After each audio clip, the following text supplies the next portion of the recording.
연체하는 자영업자의 수가 한 3년 사이에 4만 명에서 15만 명으로 11만 명이 늘었답니다.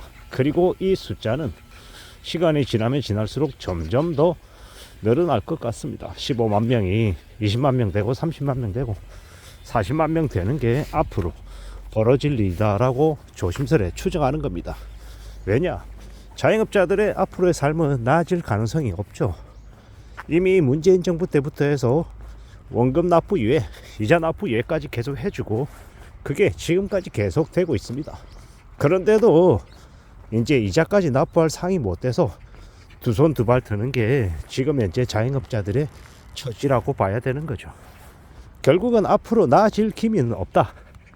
점점 더 많은 자영업자들이 무너질 수밖에 없다라고 봐야 되는 거죠. 이러한 것들은 코로나 팬데믹 이후 이미 예견된 모습이고 최대한 그 자영업자들의 파산, 부도가 뒤로 밀린 느낌이 아닐 수 없다라고 말할 수 있죠. 게다가 직장인들도 빚의 규모가 한 5,150만 원이랍니다. 직장인 한 명당 부채겠죠. 뭐 3년, 4년 전하고 비교했을 때 뭐 4,800만 원쯤에서 5,150만 원으로 뭐 한 300만 원, 400만 원 그 정도 늘어난 것 같습니다. 그렇게 보면 자영업자들의 부채가, 직장인들의 부채가 별로 안 많은 것처럼 느껴지죠. 안 많을 수도 있고요. 근데 그것 또한 잘 생각해 봐야 될 게 이거 그냥 평균이잖아요. 평균은 되게 많은 함정을 가지고 있습니다. 어떤 사람이 20억을 빌렸고 어떤 사람이 100만 원만 빌렸고 뭐 이게 또 사람의 수에 따라서 비중이 어디에 좀 많냐 적냐에 따라서 이 평균값이 주어지다 보니까 실제로는 중위값을 얘기해야 되는데 뭐 그런 것들을 이야기하지 않고 평균으로만 얘기하면 사실 숫자의 왜곡이 되게 많다 이렇게 보여집니다. 직장인들의 부채가 5,150만 원이다 라고 단순하게 이야기하면 직장인들의 부채가 그렇게 많지 않네, 뭐 1년 연봉이 그래도 3천 몇백만 원쯤 될 거니까 적어도 어느 정도 감당할 수 있는 수준은 되려나 보다 이렇게 생각할 수 있다라는 겁니다. 직장인들 5,150만 원의 빚이다라고 하면 1년에 1,000만 원 모은다라고 하면 그래 좀 힘들겠지만은 뭐 이자를 생각 안 하면 원금만 생각하면 한 5년이면 갚을 수 있지 않을까? 뭐 이자 포함하면 그래 6년, 7년, 8년이면 5,150만 원의 그 빚은 갚을 수 있는 수준이 아닐까? 이렇게 생각하다 보면 그래도 빚은 그렇게 많은 게 아닌가 보다, 감당할 수 있는 수준은 되나 보다 이렇게 생각할 수 있다라는 겁니다. 물론 직장인과 자영업자들의 부채를 상대적으로 비교하면 직장인에 비해서 자영업자들이 훨씬 더 연체도 많고 감당이 안 된다 이렇게 얘기하면 또 어느 정도는 맞는 얘기일 수도 있을 것 같습니다. 그리고 이제 저는 이제 이런 얘기들을 들으면 점점 드는 생각은 앞으로 시간이 지나면 지날수록 자영업자의 수는 대폭 줄어들고 임금 근로자, 그러니까 남에게 노동력을 제공하고 반대급부로 돈을 받는 그런 이제 사람들이 늘어나겠구나 라고 이제 보는 거죠. 저도 이제 다른 유튜브들의 영상들 댓글들 보면 그런 얘기들이 많습니다. 자기 가게 할 때는 되게 힘들었는데 가게를 폐업하고 노동력을 제공하고 돈을 버는 일을 하니까 음식 배달도 하고 물류센터에서 일도 하고 또 다른 남이 제공해주는 일자리에서 일을 하다 보니까 지금은 신난다고. 상대적인 거잖아요.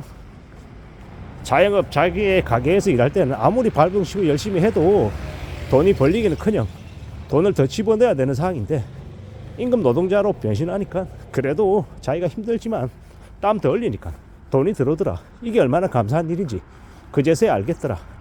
이제 그가 이제 그렇게 얘기를 했죠. 그런 얘기를 들어보면 앞으로 자영업 하시는 분들이 대거 임금 근로자로 많이 바뀌겠구나 그런 생각들을 합니다.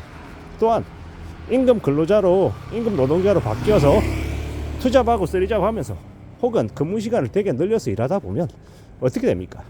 돈 쓸 시간이 없어서 돈이 절약되죠. 그러다 보면요 자영업에서 진 빚들 갚을 수 있는 상황까지 갈 수도 있고 또 이 상황들이 괜찮아지고 좋아지는 것까지도 기대할 수 있다라는 겁니다. 사람들이 빚을 너무 아무렇지도 않게 빚을 자연스럽게 생각하는 경향이 많은데 빚은 절대로 자연스럽게 생각하면 안 된다. 빚은 언제든 우리의 삶을 무너뜨릴 수 있는 매우 위험한 거다라고 생각해야 됩니다. 물론 그렇다고 해서 모든 빚이 다 나쁘다 이러진 않죠. 집을 사기 위해서 주택담보대출을 받는다, 감당할 수 있는 범위의 대출이다라고 하면 좀 더 열심히 살게 하는 동기부여 아니면 자극이 되는 것도 빚의 한 역할일 수도 있다라고 봅니다. 제가 항상 말씀드리지만 감당 못할 빚, 무리한 빚, 아무리 생각해봐도 자신이 처리할 수 없는, 관리할 수 없는 빚이다 라고 하면 그건 절대로 지면 안 된다라는 겁니다.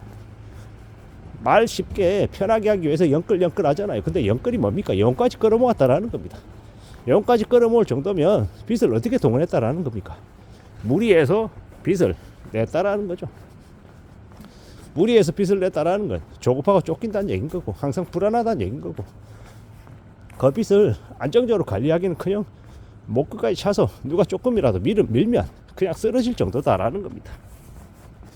그 정도로 예사롭지 않다, 매우 위험하다, 매우 빡빡하다라는 의미입니다. 빡빡하고 되게 힘겹게 낸 빚이 그의 삶을 안정적으로 지탱해 주겠냐고요. 아니다라는 겁니다. 돈을 더 벌기 위해서, 이 생활비를 마련하기 위해서가 아니라 저축을 더하기 위해서 투잡하고 쓰리잡하면요 되게 모습이 좋죠. 돈이 더 벌리면 또 그게 좀 더 신나는 일이 되기도 하고. 근데 연끌해서 이자 내느라고 어쩔 수 없이 투잡 쓰리잡하면요, 그 투잡 쓰리잡 하는 일이 쉽겠습니까? 어렵겠습니까? 힘겹겠습니까? 어렵고 힘겹겠죠.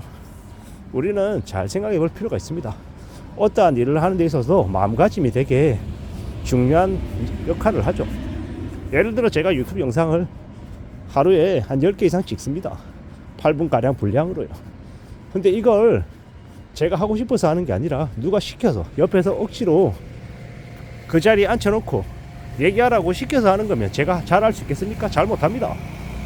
제가 억양도 별로고 저도 모르게 이래저래 이런 이제 저도 모르게 쓰는 용어들이 있습니다.